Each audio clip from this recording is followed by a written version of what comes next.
스코틀랜드 또 이제 단기 선교를 전에 떠나기 때문에 제가 여기서 이제 설교는 못 하고요. 제가 없는 동안에 여러분들 그 핸드폰으로 제가 녹음을 해서 여러분들에게 보내드리도록 하겠습니다. 시간은 아마 길지는 않을 텐데 5분에서 10분 사이에 짧게 해서 여러분들과 말씀과 선교에 대한 이야기들을 계속 나가도록 하겠습니다. 역대상 12장 1절에서부터 오늘 7절 말씀 한번 같이 읽겠습니다. 다윗이 기스의 아들 사울로 말미암아 시글락에 숨어 있을 때에 그에게 와서 싸움을 도운 용사 중에 든 자가 있었으니 그들은 활을 가지며 좌우 손을 돌려 물매도 던지며 화살도 쏘는 자요 베냐민 지파 사울의 동족인데 그 이름은 이러하니라. 그 우두머리는 아이에셀이요 다음은 요아이니 기브아 사람 스마의 두 아들이요 또 아스마에스의 아들 여시엘과 벨렉과 또 브라가와 아나녹과 사람 예후와 기브온 사람 곧 30명 중에 용사요 30명의 우두머리가 된 이스마야이며 또 예레미야와 야에시알과 요하난과 그데레와 사람 요사박과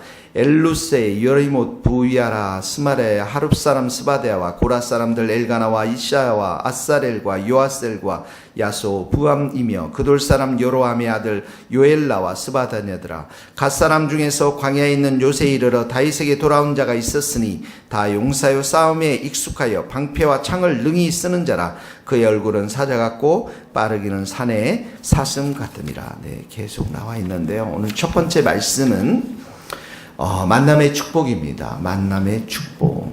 네. 하나님은 만남의 사람들을 통해서 만남의 축복을 주셔서 하나님의 뜻을 이루어가는데 1절에 보니까 특별히 이 다윗이 사울로 말미암아 사울에게 쫓기어서 시글락이라고 하는 곳에 숨어 있을 때, 그러니까 사울의 칼과 창을 피해서 지금 다윗이 숨어 있습니다. 고난을 받습니다. 어려움을 겪습니다. 근데 그때 그에게 와서 싸움을 도운 용사가 있다고 기록하고 있는 것이죠.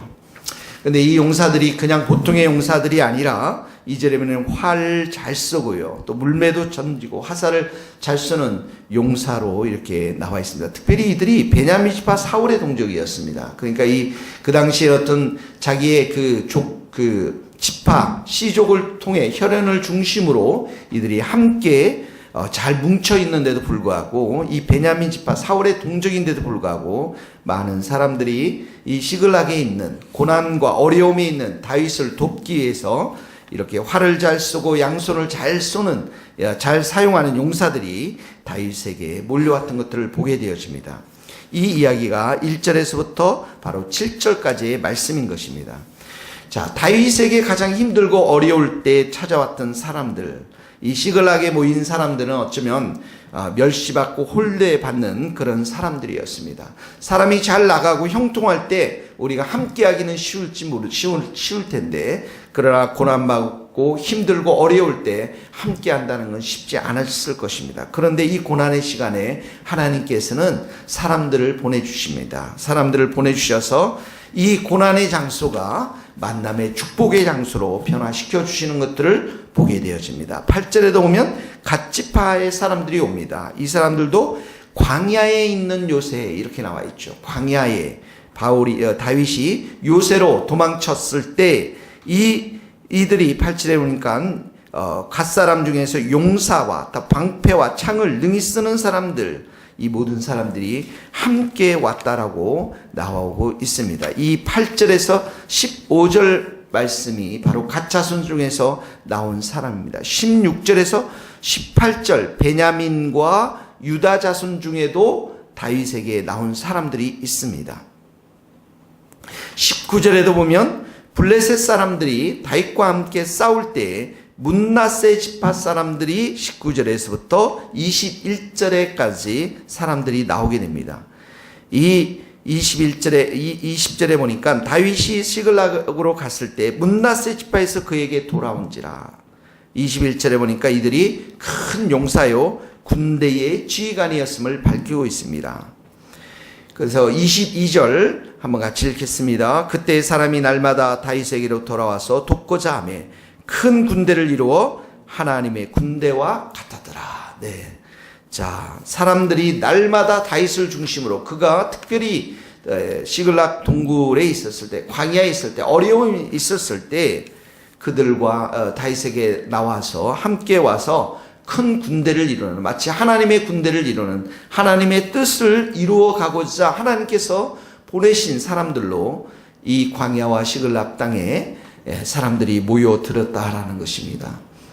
그러므로 우리는 이 말씀을 통해서 하나님께서 하나님의 뜻을 이룰 때 다윗 혼자 스스로 이루어진 것이 아니라 이렇게 군사들, 특별히 활과 양손을 잘 쓰고 칼을 잘 쓰고 방패를 잘 쓰는 군사들을 여기저기에서 함께 보내서 하나님의 군대를 이루어서 하나님의 뜻을 이루어 갔던 것들을 기억하면서 이렇게 고난의 장소가 앞으로의 하나님의 뜻을 이루어가는 축복의 장소로 하나님께서 함께 하셨던 것들을 기억하면서 오늘 우리 교회를 위해서도 그러한 기도를 드릴 수 있기를 바랍니다. 적용의 말씀입니다. 하나님, 우리가 이렇게 교회를 세우고 하나님의 뜻을 이루어가기 위해서 이 자리에 있는데 하나님께서 곳곳에 필요한 사람들을 보내주셔서 이 교회가 하나님의 뜻을 이루어내는 이 개척하고 작은 교회들이 고난의 장소이기도 하지만 하나님이 보내주시는 사람들로 인해서 축복의 장소로 변화시켜서 말씀과 찬양과 기도의 집을 세워나가는데, 전도와 선교로 뻗어나가는데 부족함이 없도록 여러분들이 또한 우리 모두가 기도할 수 있기를 예수님의 이름으로 축복합니다. 두 번째 말씀은 16절에서부터 18절의 말씀인 것입니다. 두 번째 말씀은 성령의 충만함의 역사입니다. 성령의 충만함의 역사. 여기 보면 18절에 보면 성령이 30명의 우두머리 아마세라는 사람들에게 임했다라고 합니다. 아마세를 사로잡았습니다. 이 아마세는 베냐민 지파입니다. 이 베냐민 지파. 베냐민 지파는 사울이 베냐민 지파에서 나오게 되었죠. 그리고 다윗은 유다 지파로부터 나왔습니다. 자, 그런데 16절에 보니까 베냐민과 유다 자손 중에서 다윗에게 왔습니다. 그랬더니 17절에 보니까 다윗이 이렇게 말합니다. 너희가 평화로이 내게 와서 나를 돕고자 하면 내 마음이 너희와 마음과 하나가 되고, 만일 너희가 나를 속여 내 대적에게 넘기자 하면 내 손에 불의함이 없으니, 내 손에 잘못이 없음에도 불구하고, 이런 뜻입니다. 우리 조상들의 하나님이 감찰하시고 책망하시기를 원하노라. 그러니까 특별히 이들에게는 이 다윗이 이런 말들을 하는 거죠. 다른 이 지파에서 아까 나와 있지만 시글락의 동굴에 있을 때 베냐민 지파 사람들이 왔을 때, 또는 광야에서 갓 지파 사람들이 왔을 때, 그리고 문나세 지파의 사람들이 왔을 때는 그대로 다 다윗이 받아주었는데, 특별히 여기에 보면 자기 동족 유다 자손 또 베냐민 이 사람들에게는 특별히 이런 엄격한 말들을 하고 있습니다. 나를 돕고자 하면 내 마음이 너희 하나님과 내 마음이 너희 마음과 하나가 되려니와. 너희와 연합할 준비가 되어 있지만, 그러나 그럼에도 불구하고 나를 배반한 적들에게 넘겨주려고 너희들이 왔다면 하나님께서 심판하시기를 원한다라고 하는 어떤 검증된 엄격한 말들을 이들에게 선포합니다. 그때 18절에 보니까 성령이 아마세를 감쌌습니다. 이 사람이 바로 베냐민 지파 사울의 족속에서 왔던 사람입니다. 그러면서 성령에 충만하여서 이렇게 말합니다. 다윗이여, 우리가 당신에게 속했고 이새의 아들이 우리가 당신과 함께 있으리니, 우리는 당신과 한 마음을 가질 것이고 당신에게 속해 있으며 또 당신과 함께 이 전쟁에서 싸울 것임을 선포하고 있는 것입니다. 원하건대 평안하소서. 당신도 평안하고 당신을 돕는 자에게도 평안해. 우리 모두가 평안으로 하나가 될 수 있기를 원합니다. 당신이 당신의 하나님이 당신을 도우심이기 때문입니다. 그래서 이 아마사를 이 다윗이 군대의 지휘관으로 삼습니다. 자, 아마세가 이렇게 사울이 속해 있던 그 베냐민 지파에 있었지만 다윗에게 가장 필요한 말, 용기를 주는 말, 함께하는 말을 이렇게 선포할 수 있었던 것은 그가 성령으로 충만해서 지금 하나님의 뜻을 받들고 또 하나님의 뜻을 순종하며 이렇게 다윗과 한마음이 돼서 서게 된 것들을 보게 되었습니다. 다윗이 이런 아마사를 보면서 결국은 군대의 지휘관으로 삼게 되는 것이죠. 이렇게 성령으로 충만해 있으면, 성령이 그 입술을 주관하시고 성령이 그 마음 가운데 역사하시면 우리도 우리의 소속을 분명히 할 것입니다. 이 땅에 살아가면서 우리는 하나님께 속해 있고 하나님의 마음 가운데 하나님의 뜻을 받드는 자들임을 선포하면서 이 땅 가운데 살아가게 될 줄로 믿습니다. 그러므로 우리에게 성령의 충만함의 역사가 이 세상의 전쟁터에서 싸워나가는데 얼마나 중요한 것인가를 우리가 깨닫게 되고, 성령이 충만할 때만이 이런 혈연의 관계, 사울과 혈연의 관계, 시족의 관계, 부족의 관계를 뛰어넘어서 하나님의 뜻을 이루는 사람이 될 수 있음을 여기에서 볼 수 있게 되어지는 것입니다.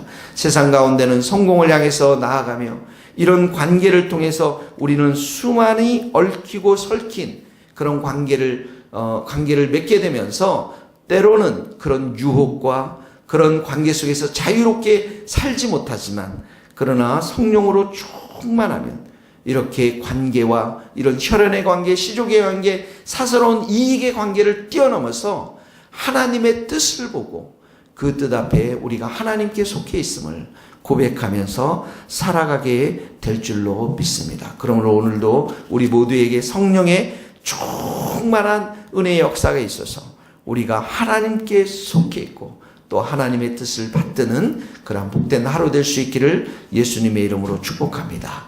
기도하시겠습니다. 하나님 아버지 감사합니다.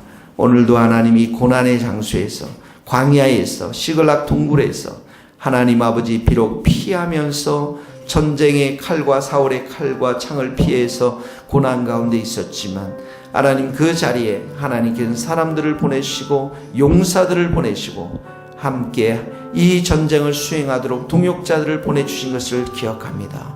하나님 이 교회에도 하나님 더 많은 추수할 일꾼이 필요하며 기도할 일꾼이 필요하며 전도할 일꾼이 필요하며 하나님께서 곳곳에 일꾼들을 보내주시기를 간절히 빌고 소원합니다. 하나님 아버지 오늘도 우리가 성령 충만할 수 있기를 원합니다. 성령 충만하여서 우리가 예수님께 속해 있고 하나님께 속해 있음을 우리가 기억할 수 있도록 도와주시고 하나님의 뜻과 하나님의 마음이 우리의 삶 가운데 펼쳐질 수 있도록 순종할 수 있도록 성령으로 충만케 하여 주시옵소서. 예수 그리스도의 이름으로 기도하오며 지금은 우리 주 예수 그리스도의 은혜와 하나님의 크신 사랑과 성령님의 교통하심이 우리 모든 성도들, 선교사님들, 이 나라 이 민족 위에 스코틀랜드 땅 위에 이제로부터 영원토록 함께 하시기를 간절히 축원하옵나이다. 아멘.